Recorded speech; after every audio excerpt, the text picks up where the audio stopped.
Next is effect of latitude और rotation of earth on small g. ठीक है, ये तो मैं आर्टिकल नहीं तुहानूं करावांगा पर वैसे तुहानूं समझा देना। ठीक है, देखो अर्थ आ,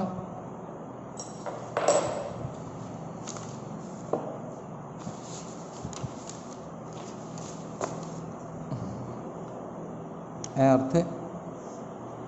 ठीक है,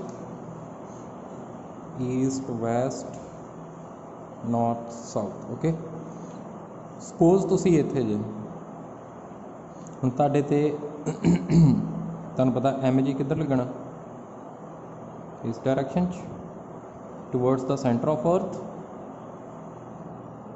आ एंगल कितना बन रहा तुहाडा इहदे नाल, सपोज एंगल बन रहा लैमडा। कितना एंगल बन रहा लैमडा। ठीक है जी, सो तुहाडी जी इस जगह ते ग्रैविटी कितनी होएगी, acceleration due to gravity, g is equal to g dash is equal to g minus capital R omega square into cos square lambda. ठीक है, कैपिटल आर की है रेडियस ऑफ अर्थ, ओमेगा की हैगी आ एंगुलर वेलोसिटी, लैम्डा लैटीट्यूड। ठीक है, कितना angle तुसीं बना रहे हैं ये इक्वेटोरियल लाइन के नाल है ना, हॉरिजेंटल के नाल। ठीक है जी, सो देखो हुण ए तुहाडा पोल हो गया, सॉरी ए तुहाडा इक्वेटोरियल हो गया, इक्वेटर हो गया, ए तुहाडा पोल हो गया। हुण देखो जी की वैल्यू जिवें इत्थे लभणी होवे पोल ते, जी डैश एट पोल, जो पोल ते चल जाओगे तुसीं हुण इत्थे है ना, जे इत्थे चल जाओगे फिर एंगल कितना हो जाएगा, आ एंगल कितना हो जाएगा, फिर इदां हो जाएगा ना, जिवें तुसीं इत्थे जे आ सेंटर आ, फिर इहदे नाल तुहाडा कितना एंगल हो जाएगा, साढ़ा लैम्डा कितना हो जाएगा 90 डिग्री। फिर इत्थे लैम्डा की आ जाना 90 डिग्री, जी डैश कितना equal to g minus R omega square cos square 90 degree. तो कॉस 90 डिग्री कितना होंदा, जीरो होंदा तुहाडा, ए टर्म जीरो हो गई। सो जी डैश किहदे कोल आ गया, जी आ गया एट पोल। इक्वेटर ते की होएगा, इक्वेटर ते तुसीं इत्थे होगे, फिर उस केस च इत्थों तुसीं चक के इत्थे आ जांदे जे, ते एंगल कितना हो जाएगा लैम्डा कितना हो जाएगा 0 डिग्री। सो एट इक्वेटर की होएगा lambda is equal to 0 degree, g dash is equal to g minus R into omega square cos square 0 degree, cos 0 degree कितना होंदा 1, तो g dash is equal to g minus R into omega square. ठीक है जी, सो तुहानूं साफ पता चल रहा कित्थे ज़्यादा वैल्यू आ, पोल ते ज़्यादा वैल्यू आ, इक्वेटर ते घट आ, जिहदे विच माइनस हो रहा ना इत्थे। ठीक है जी, next concept is intensity of gravitational field, ਜਾਂ ਹੋਰ ਕੀ ਕਹਿ ਦਿੰਦੇ ਇਹਨੂੰ ਆਪਾਂ ग्रैविटेशनल फील्ड स्ट्रेंथ। ठीक है, देखो ए मेरी अर्थ आ, सपोज इसका मास है कैपिटल एम, मैं इहदा अर्थ का ग्रैविटेशनल फील्ड फाइंड करना, ग्रैविटेशन इंटेंसिटी फाइंड करनी है भी कितनी की इंटेंसिटी हैगी आ ग्रैविटेशनल फील्ड की, ये राउंड ग्रैविटेशनल फील्ड तो है मास का करके, ਹੁਣ ਉਹਦੀ ਇੰਟੈਂਸਿਟੀ ਕਿੰਨੀ ਕੁ ਆ ਮੈਨੂੰ ਕਿੱਦਾਂ ਪਤਾ ਚੱਲੇਗੀ, ਮੈਂ ਕੀ ਫਾਈਂਡ ਕਰਾਂਗਾ ਇੰਟੈਂਸਿਟੀ ਆਫ ਗ੍ਰੈਵੀਟੇਸ਼ਨਲ ਫੀਲਡ। ਮੈਂ ਕੀ ਕਰਾਂਗਾ, ਇੱਕ ਛੋਟਾ ਜਿਹਾ ਮਾਸ ਲੈ ਲਾਂਗਾ ਐਮ ਨੋਟ, ਇਹਨੂੰ 1 kg ਮੈਂ ਇੱਥੇ ਲਿਖ ਲਾਂ ਯੂਨਿਟ ਮਾਸ। ਮੈਂ ਦੇਖਾਂਗਾ ਕਿ ਮੇਰੇ ਇਸ ਯੂਨਿਟ ਮਾਸ ਦੇ ਉੱਪਰ ਇਹ ਕਿੰਨੀ ਫੋਰਸ ਲਗਾਉਂਦਾ, ਇਹ ਮਾਸ इस यूनिट मास के उपर कितनी फोर्स लगाता, वो क्या है मेरी intensity of gravitational field. So मैं कितना लिखांगा intensity of gravitational field E दे इक्वल लिखांगा, ये वैक्टर क्वांटिटी आ, किहदे इक्वल हैगा जी F vector over m naught. ठीक है, की हैगी definition, the gravitational field intensity at any point in the gravitational field due to given mass is defined as the force experienced by a unit mass placed at that point provided the presence of unit mass does not disturb the original gravitational field। इस करके मैं मास बहुत छोटा लेना, यदि मैं intensity देखनी है, इंटेंसिटी का मतलब भी ए यूनिट मास के उपर कितनी फोर्स लगाएगा, आ देखो फोर्स लगा रहे हैं ना कि उपर यूनिट मास के उपर, यूनिट मास से कितनी फोर्स लग रही है ऐसा करके, वो क्या है मेरी ग्रैविटेशनल फील्ड इंटेंसिटी। इनू मैं सिंपल करके भी लिख सकदा। सपोज इन्हां 'च डिस्टेंस हैगा मेरा एक्स आ। हुण तुहानूं पता ना इत्थे फोर्स किधर नूं लगनी हमेशा, अट्रैक्टिव इन नेचर हुंदी है ना फोर्स। इत्थे फोर्स किधर नूं लगनी है, इस साइड नूं लगनी है। Electric field sorry gravitation field intensity की हैगी तुहाडी वैक्टर क्वांटिटी, की हैगी है वैक्टर क्वांटिटी। हुण इत्थे जे मैं इनू फाइंड करां ई दी वैल्यू, मैगनीट्यूड फाइंड कर लेंगे आपां। कैपिटल जी एफ कितना है, capital G M1 M2 over कितना डिस्टेंस, सपोज एक्स डिस्टेंस आ एक्स स्क्वायर, ये हो जाएगा मैगनीट्यूड। इनू वैक्टर फॉर्म 'च लिखना, फिर डायरैक्शन भी आ जाएगी नाल। सॉरी ये नीचे आना वा M0 और कैंसल हो जाना, कि वैल्यू कि आ जाना GM ओवर एक्स स्क्वायर। ठीक है। सो मेरी इलैक्ट्रिक ग्रैविटेशन फील्ड इंटेंसिटी कितनी आ जाएगी GM ओवर एक्स स्क्वायर। हुण ये डायरैक्शन इस साइड लगेगी towards the centre of body of mass capital M है ना, whose intensity we are calculating इधर हो जाएगी। इनू आर कैप कह लो, इधर डायरैक्शन इतने आर कैप आ जाएगा, यदी की हो जाएगी वैक्टर फॉर्म हो जाएगी। हुण तो जो भी तुसीं न्यूमेरिकल सॉल्व करना, जिहड़ी भी वैक्टर क्वांटिटी है, सब तो पहले देखना डायरैक्शन किधर नूं किधर डायरैक्शन हैगी उहदी। सैकेंड थिंग तुसीं उहदा मैगनीट्यूड फाइंड करोगे। सो यह फॉर्म बहुत घੱਟ लगाउणी है, तुसीं यह फॉर्म लगाउणी ज़्यादा मैगनीट्यूड फाइंड करना। ये यूनिट की है ने, ऐसे यूनिट की है मीटर पर सैकेंड स्केयर। ये तुहानूं नज़र आ रहा है कि इक्वल है एक्सेलरेशन ड्यू टू ग्रैविटी, वो इक्वल ही है। कदों जो इत्थे तुसीं लभदे जे इहदे उपर सरफेस ते लिया के, उदों ये एक्सेलरेशन ड्यू टू ग्रैविटी के इक्वल ही होना। ठीक है जी।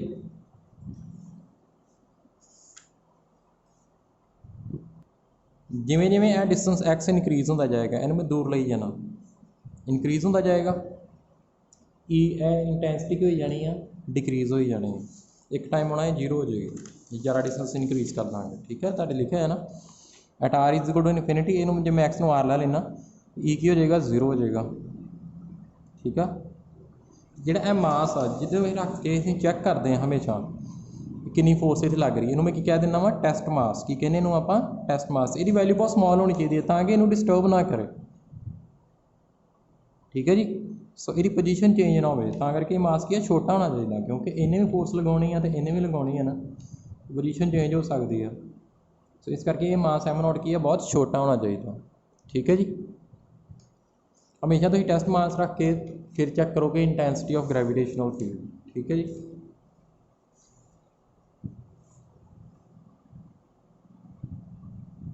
और नैक्सट है ग्रैविटेशनल पोटेंशियल एनर्जी, ये तुसीं कर चुके हैं, तुहानूं पहले आर्टिकल करवाया है। मेरा सिंपल फॉर्मूला दसांगा तो मैं न्यूमेरिकल करावांगा तुहानूं। फॉर्मूला है -G capital M small m over R है ना, जो दो मासिस का कितनी पोटेंशियल एनर्जी होगी उन्होंने को जिन्ना उन्होंने डिस्टेंस आ कैपिटल G उन्होंने मासिस का प्रोडक्ट ओवर R। ठीक है जी। इस तरह फॉर्मूले करवाए हुए हैं। नैक्सट है ग्रैविटेशनल पोटेंशियल, ये भी आप किया होया पहला ही। की फॉर्मूला होता -GM ओवर R। ठीक है जी। स्केलर क्वांटिटी है भी, ग्रैविटेशनल पोटेंशियल एनर्जी भी है स्केलर क्वांटिटी है। और सब तो पहले तुहानूं न्यूमेरिकल करवाने आप। सो मैं आर्टिकल तो नहीं करवाए क्योंकि आप कर चुके हैं, तो प्रीवियस लैक्चर देख सकते जो कट गए। ठीक है जी। तो फर्स्ट न्यूमेरिकल क्या है, find the intensity of gravitational field when a force of 100 Newton acts on a body of mass 10 kg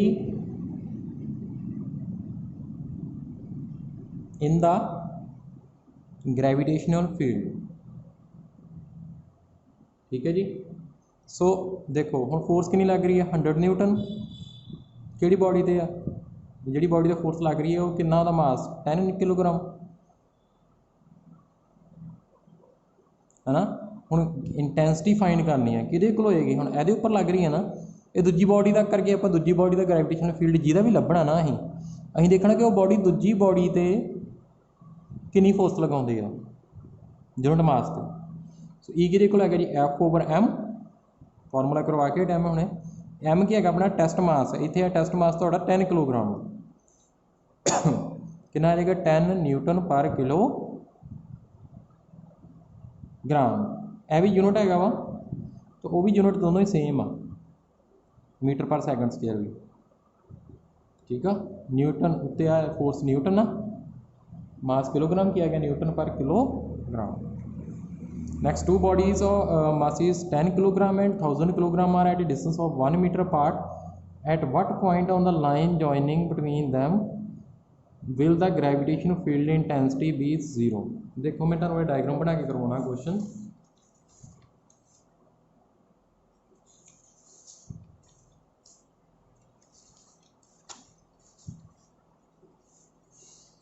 देखो ने क्या दो बॉडीज आ, एक का मास कितना है 10 किलोग्राम, दूजी का कितना है 1000 किलोग्राम, ठीक है। किन्ने डिस्टेंस से है दोनों ही 1 मीटर डिस्टेंस। उन्होंने कहा किहड़े पॉइंट पे ग्रैविटेशनल फील्ड इंटेंसिटी हैगी है 0। मैं तुहानू कहा ना जो ग्रैविटेशनल फील्ड इंटेंसिटी आप कैलकुलेट करनी है, मैं की लेना टेस्ट मास लेना। आ लाइन इन्हू ज्वाइन कर रही है, सपोज मैं इत्थे रखदा टेस्ट मास m0, ए तो किन्ने डिस्टेंस से है सपोज कर लो है x डिस्टेंस से। सब तो पहले मैं ग्रैविटेशनल फील्ड इंटेंसिटी यदी कैलकुलेट कराँगा, फिर यदी कराँगा। सो इनू मैं कह लाँगा मास, इनू इंटेंसिटी E1 कह लाँगा, ਇਹਦਾ ਕਰਕੇ E2। ਹੁਣ ਦੋਨਾਂ ਦਾ ਕਰਕੇ ਕਿੱਥੇ ਗ੍ਰੈਵਿਟੇਸ਼ਨਲ ਫੀਲਡ ਇੰਟੈਂਸਿਟੀ 0 ਮੈਂ ਉਹ ਕੈਲਕੂਲੇਟ ਕਰਨਾ ਪॉइंट। ਹੁਣ ਦੇਖੋ ਮੈਂ ਟੈਸਟ ਮਾਸ m0 ਰੱਖ ਲਿਆ, ਸਭ ਤੋਂ ਪਹਿਲਾਂ ਮੈਂ ਇਹਦਾ ਕਰਕੇ ਕਿੰਨੀ ਇੰਟੈਂਸਿਟੀ ਹੈਗੀ ਆ ਉਹ ਕੈਲਕੂਲੇਟ ਕਰਾਂਗਾ। ਹੁਣ m0 ਆ, m0 ਤੇ ਕਿੱਧਰ ਨੂੰ ਫੋਰਸ ਲੱਗਣੀ ਆ, ਇਹਨੇ ਕਿੱਧਰ ਨੂੰ ਫੋਰਸ ਲਗਾਉਣੀ ਹੈ ਮਾਸ ਨੇ, इधर ਨੂੰ ਲਗਾਉਣੀ ਆ। सो E1 ਦੀ ਡਾਇਰੈਕਸ਼ਨ ਮੇਰੀ ਕਿੱਧਰ ਹੋਏਗੀ, ਇਸ ਸਾਈਡ ਹੋਏਗੀ। सो मेरा फॉर्मूला ਕੀ ਹੈਗਾ ਇਹ G/m/x स्क्वायर ही ना। सो कितना आ जाएगा मेरा कैपिटल G, m कितना मेरा 10 किलोग्राम ओवर डिस्टेंस कितना है x ना, वह स्केयर है ना टेस्ट मास तो। हूँ यदा करके मैं कैलकुलेट कराँगा। हूँ E2 का करके किधर डायरैक्शन आ, मतलब यह मास ये उपर किधर फोर्स लगा रहा, इधर नूं लगा रहा। देखो इत्थे मैं नैट इंटेंसिटी फाइंड करनी है। सो जो तुसीं नैट इंटेंसिटी फाइंड करनी है ना, ये वैक्टर क्वांटिटी है, मैंने तां डायरैक्शन लेनियां पै रही। सो जी वैक्टर क्वांटिटी हमेशा उसकी पहला डायरैक्शन देखोगे, जो भी तुम इलैक्ट्रिक फील्ड इंटेंसिटी फाइंड करनी है ग्रैविटेशनल फील्ड की, तुम सब तो पहले टेस्ट मास रखोगे उस पॉइंट पर, उत्ते देखोगे किधर नूं फोर्स लग रही है, फिर फॉर्मूला लगाओगे। हुण E2 देखो इधर लग रही है कितनी है कैपिटल G मास 1000 ओवर डिस्टेंस कितना होएगा, 1 मीटर है, x है, आ कितना हो जाएगा 1 - x ਉਹਦਾ ਸਕੇਅਰ। ਹੁਣ ਇੱਥੇ ਕੀ ਆ ਇੰਟੈਂਸਿਟੀ ਨੈਟ ਇਲੈਕਟ੍ਰਿਕ, ਸੋ ਇੱਥੇ net electric intensity of gravitational field ਕਿੰਨੀ ਹੋਏਗੀ E। ਰਿਜ਼ਲਟੈਂਟ ਵਾਲਾ ਫਾਰਮੂਲਾ ਲਗਾਵਾਂਗੇ ਆਪਾਂ, ਰਿਜ਼ਲਟੈਂਟ ਵਾਲਾ ਫਾਰਮੂਲਾ ਕਰ ਚੁੱਕੇ ਹਾਂ R = √a² + b² + 2ab cos θ। ਸੋ ਇੱਥੇ ਮੇਰਾ ਕੀ ਆ ਜਾਏਗਾ E1² + E2² + 2 E1 E2 कितना एंगल दोनों के विच, E1 इधर लग रहा है, E2 इधर लग रहा है, कितना एंगल 180 डिग्री cos 180 डिग्री। सो मेरा E कितना आ जाएगा √E1² + E2² - 2 E1 E2 cos 180 degree कितना था -1, प्लस माइनस तो माइनस हो जाएगा, की बन जाएगा फॉर्मूला A² + B² - 2ab। सो E1 - E2 होल स्क्वायर, ठीक है। सो E कि को आ जाएगा E1 - E2। सो इतने वो कह रहे हैं कि किहड़े पॉइंट पर ग्रैविटेशनल फील्ड इंटेंसिटी 0 होएगी। सो ये नैट इतने की हो जाएगी, फिर 0 हो जाएगी ना, उन्हें क्वेश्चन च क्या भी 0 है। 0 = E1 - E2। सो E1 = E2, दोनों को इक्वेट कर दो, है जो है ने मेरा G × 10/x², G × 1000 over 1 - x²। ਹੁਣ इतों x की वैल्यू कैलकुलेट कर लो, इन्हू क्रॉस मल्टीप्लाई करके फॉर्मूला लगा के, ठीक है।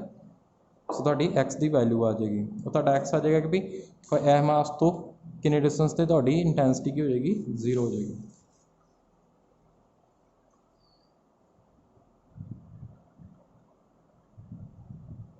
सो नैक्सट क्वेश्चन जिहड़ा है तुसीं आप करोगे कि है 2 masses 800 kilogram and 600 kilogram are at a distance 0.25 meter apart. Compute the magnitude of the intensity of gravitational field at a point distance 0.20 meter from 800 kilogram mass and 0.15 meter from 600 kilogram mass. सो इन्हों आप खुद करने की कोशिश करो. Next is तो calculate करना जी gravitational potential. Question की हैगा ट्राइंगल इक्विलेटर ट्राइंगल वो साइड कितनी हैगी है 1 मीटर. ठीक है जी. यह मास हैगा जी 100 किलोग्राम, यह हैगा 200 किलोग्राम, यह हैगा 300 किलोग्राम. सब तो पहला तुसीं पोटेंशियल कैलकुलेट करना वा. यह तुहाडा point A B C potential calculate करना वा एट पॉइंट ए. और पोटेंशियल का सब तो पहला ध्यान रखना एक है स्केलर क्वांटिटी है. पोटेंशियल का की फॉर्मूला होंदा अपना -GM/R. सो ए तो जो तुसीं कैलकुलेट करना पोटेंशियल. ठीक है. पोटेंशियल किहदा करके आएगा एक ऐदा करके आएगा पोटेंशियल एक ऐदा करके तो जीरो ही होना क्योंकि डिस्टेंस जीरो आ. जिहड़े पॉइंट ते कैलकुलेट कर रहे जे इनू मैं हटा देना इतों. ठीक है. सिंपलीफाई कर देने आप. इस पॉइंट ते कैलकुलेट करना. सो वी कितना होएगा इस पॉइंट ते. हुण स्केलर क्वांटिटी है डायरैक्शन वेखण दी तुहानूं लोड़ नहीं हैगी. ठीक है. सीधा मैग्नीट्यूड ही होना है. टोटल कितना हो जाएगा पोटेंशियल इत्थे VB + VC. सो कितना आ जाएगा -G. हुण जो बी का करके कैलकुलेट करोगे मास कितना आना 300 ओवर कितना डिस्टेंस R 1 प्लस दूजे ऐदा करके हुण कैपिटल G -200 ओवर डिस्टेंस कितना 1. सो इनू सॉल्व कर लो तुहाडा पोटेंशियल आ जाएगा एट पॉइंट ए. इसी तरह जिवें तुहानूं यह क्वेश्चन गिवन आ find the potential energy of a system of 4 particles each of mass m placed at the vertices of a sphere of side L. Also obtain the potential at the center of sphere. तुसीं इत्थे centre वा है ना square है सारिया corner ते मास m रखिया है. लेंथ कितनी है दी L आ साइड दी है ना. एक साइड दी लेंथ कितनी L आ. स्केयर दी सारी साइडां इक्वल होंदियां ने. हुण सेंटर जिथे पोटेंशियल तुसीं फाइंड करना. सो इत्थे पोटेंशियल फाइंड करना जदों तुसीं पोटेंशियल किहदा करके आएगा ए मास का करके बी का सी का डी का. फॉर्मूला उही लगाओगे फिर डिस्टेंस आ लोगे ना यदा करके जो ये पॉइंट फाइंड करना जो बी का करके उदों डिस्टेंस ठीक है. तो डायगनल तो फाइंड कर लोगे. जो पोटेंशियल एनर्जी ये फाइंड करनी है वो कितना करांगे. पोटेंशियल एनर्जी का फॉर्मूला है जी U = -GMM/R. So potential energy हमेशा दो मासिस होंगी है. एक सिंगल मास का करके पोटेंशियल एनर्जी 0 होंगी है. ठीक है जी. सो असीं पेयर बनाने हैं. हम सब तो पहला देखो जो तुम कैलकुलेट करोगे कि करोगे पोटेंशियल एनर्जी कैलकुलेट दो मासिस पहले इन्होंने दोनों कर लो -GMM ओवर कितना डिस्टेंस आ L. फिर एदे कर लो फिर एदे कर लो. ठीक है. तो ये सारे पेयर होने जिहदे प्रॉपर बन के देखो जिवें पेयर बनाए हुए आ पेयर बन के आने. ठीक है. एदे तो फिर इन्होंने आपस भी. ठीक है. सारे पेयर बन के आने. देख लो तो तुहाडी क्या आ जाएगी पोटेंशियल ग्रैविटेशनल पोटेंशियल एनर्जी. सो कोशिश करना और मैं क्वेश्चन तुहानूं पिक पा दांगा तुसीं वो ट्राई करना.